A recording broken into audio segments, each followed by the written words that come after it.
नमस्कार साथियों, आप सबको धनतेरस की बहुत बहुत शुभकामनाएं। Happy Dhanteras to all of you. Thank you. Kushagra, आपने देखा कि पिछले 2 दिन से लगातार राहुल जी के यूट्यूब चैनल पर वो एक एक करके वीडियोस रिलीज कर रहे हैं। ये वीडियोस जो सेबी की चेयरपर्सन माधवी जी के मुतालिक हमने एक्सपोजेज किए और कर रहे हैं, आज भी कुछ लेकर आए हैं, उनका एक तरह का विश्लेषण है। और वो विश्लेषण इसलिए इंपॉर्टेंट है, इसलिए महत्वपूर्ण है कि हम लोग तो कागज पत्र इकट्ठा करके एक एक करके स्कैम बता रहे हैं, लेकिन राहुल जी ने अपने इन वीडियोस के माध्यम से, जो उनके यूट्यूब चैनल पे अभी आपको मैं दिखाऊंगा, जो आज वाला है, वो किस दिशा में जा रहा है वो तय किया। समझना जरूरी होता है कि आखिर सरकार किस मजबूरी में एक ऐसे व्यक्ति को सेबी की प्रमुख बना रही है, और क्या डर है, क्या मजबूरी है, क्या कंपल्शंस हैं सरकार के कि इतना कुछ जानकारी होने के बावजूद उनको बचा रही हैं। क्या वो सरकार को डराती हैं, ब्लैकमेल करती हैं कि मैं अकेली नहीं डूबूंगी? ये भी हो सकता है, ये सुनने में भी आ रहा है। Because it is not possible for any democratically elected government to continue protecting a tainted individual, especially when there is a smoking gun, especially when there is evidence out there in public domain. उसके बावजूद सरकार क्यों बचा रही है, ये सवाल राहुल जी के इन वीडियोस से आपको बहुत स्पष्ट तौर पे आपके मन में भी आता होगा। कुशाग्र, आज वाला video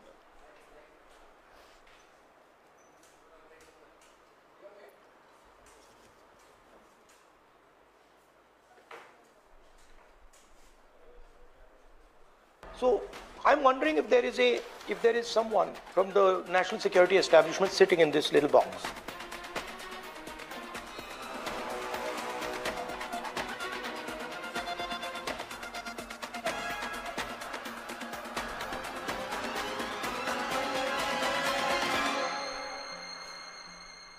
I looked into this a little bit. Okay.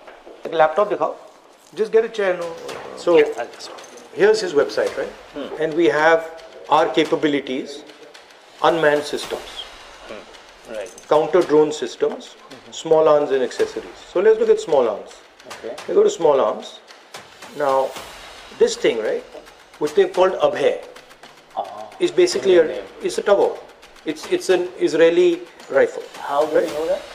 I'll show it to you. Look. Right? That's a Tavor. Oh. Right? That's the weapon there. Okay? Right. And that's his weapon. This is a 9mm version. Here he's got a 5.56 version, and he's called it Abhay. So it's basically taken the website of the Israeli company, called it Adani Defense, put new labels on it, Prahar, Drishti and all, and then now he's become the #1 sales guy of the defense. He's only forces. manufacturing names. That's it. He just makes the nameplate. Right. So that's something that now I want to understand what is the connection between this lady and this. So is he assembling? No, he's literally taken the Israeli weapon, maybe assembling it, and Adani gets the commission directly, and the BJP gets the commission. Right. So it's a bypass of that entire structure. Right. If you look at this thing called the Prahar, and so I go here and I say Israeli light machine gun. We have something called the Negev. Right. And guess what? Here it is. See, here's the Negev, right? And what's interesting is, it looks exactly the same. मैंने सोचा नहीं था कि ऐसा भी हो सकता है।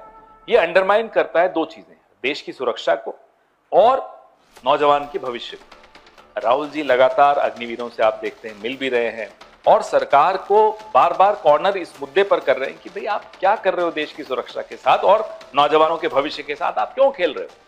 जो पैसा हमारे जवानों की ट्रेनिंग में जाता था, हमारे जवानों के पेंशन में जाता था, हमारे जवानों के परिवारों को कैंटीन दिलवाने में जाता था और हमारे जवानों के कॉम्पनसेशन के लिए जाता था, और वो जो पैसा है उसको समझने के लिए, वो जा कहां रहा है उसको समझने के लिए आपको एक और लेबल समझना पड़ेगा, अदानी डिफेंस।